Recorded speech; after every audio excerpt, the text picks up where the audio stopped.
is not something that only emerged today, nor did the current situation occur suddenly overnight.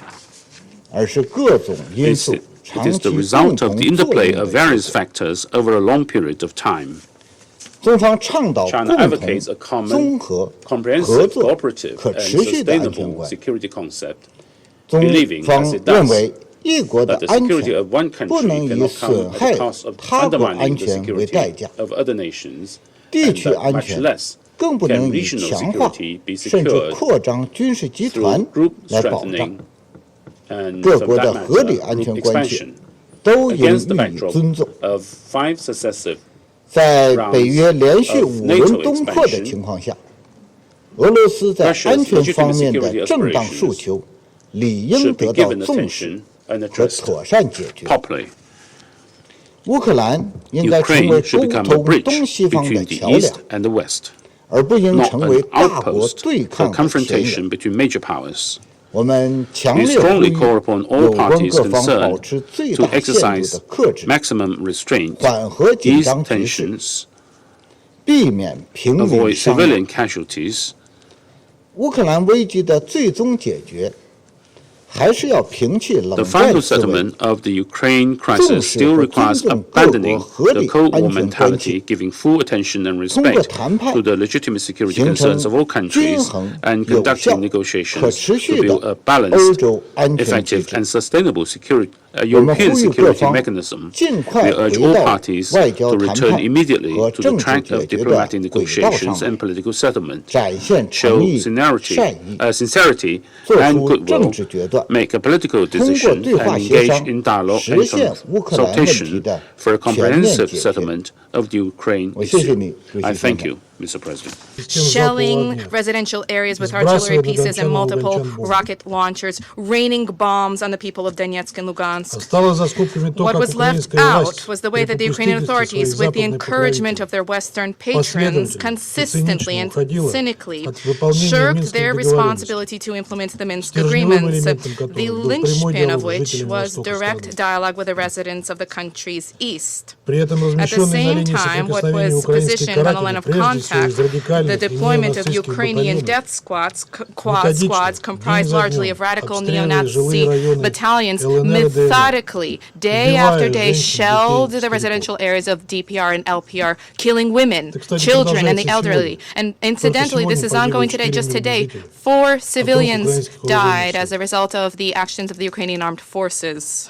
And how can we fail to mention the blood-chilling crimes by the Ukrainian nationalists as perpetrated over the past 8 years, the fact that the protesters against Maidan in Odessa were burned alive, the fact that peaceful protesters in Maidan were shot at by unknown snipers. The investigation into both of these tragedies is something that has been deliberately swept under the rug by the Maidan regime. At the same time, the culprits in the Odessa tragedy are well known. They are openly flaunting their presence.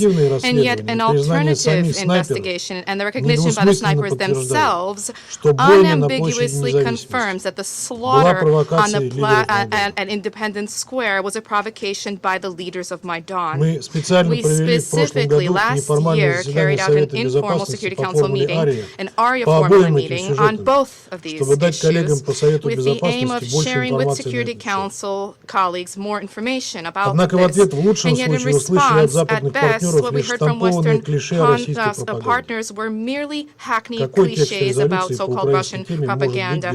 How can there be a resolution on the Ukrainian issue without these above-mentioned issues being mentioned? It would have been wise to include in the draft an honest assessment of the role of Western colleagues in inflating this Ukrainian crisis. Not only did they stand behind the Maidan coup, but they also effectively issued a carte blanche to Kiev to carry out any acts, any steps that would be unthinkable for any civilized state. And this includes the egregious discrimination against the Russian language and consequently Russian language speakers. This includes glorification of Hitler's henchmen aligned alongside the prohibition on processions to honor the real heroes of Ukraine who freed it of Nazism, as well as the religious schism in that country.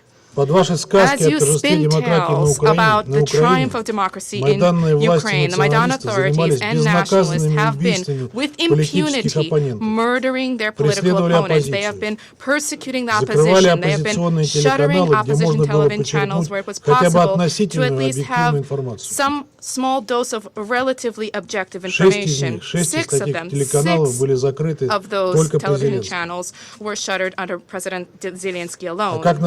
And how can we fail to mention the fact that weapon has been flooded with weapons that were used then to kill civilians in Donbass. You have made Ukraine a pawn in your geopolitical game with no concern whatsoever about the interests of the Ukrainian people. Responsibility for what is transpiring at present lies not only with the Ukrainian government, but it also lies at your feet, ladies and gentlemen.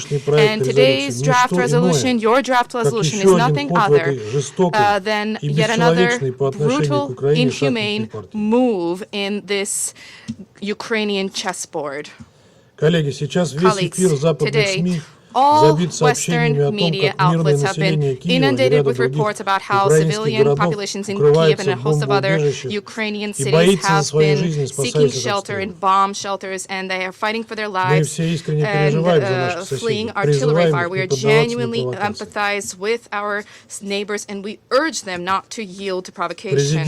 President Putin and the Russian Defense Ministry explicitly stated and clearly stated that there would be no strikes targeting civilian infrastructure, but nationalists are already using civilians